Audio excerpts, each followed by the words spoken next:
नाव आहे जमुना आणि तिसऱ्या गोडाऊनचं नाव आहे सरस्वती। गंगा, जमुना आणि सरस्वती या तीन गोदामांच्या सिक्युरिटीसाठी बांध म्हणजेच साईडचं बांधकाम दिसतं, याला म्हणायचं तट। किल्ल्याच्या आतला तट, ज्याला तो तट झाला की हा कोट होतो, म्हणून कोटामध्ये इमारती म्हणजे छोटासा किल्ला म्हणून याला आम्ही म्हणतो बाले किल्ला किंवा याला म्हणतो अंबरखाना। अंबरखाना म्हणजे लोकांचा गैरसमज सगळ्यात मोठा काय आहे, अंबरखाना म्हणजे म्हटलं की लोक म्हणतात हत्तीला बांधण्याची जागा।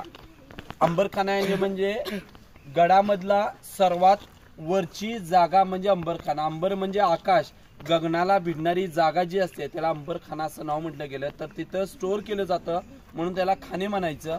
आणि अंबर म्हणजे आकाश, आकाशाचा खाना म्हणून याला अंबरखाना फारसी लोक म्हणायची।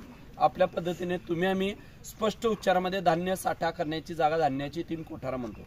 याचं बांधकाम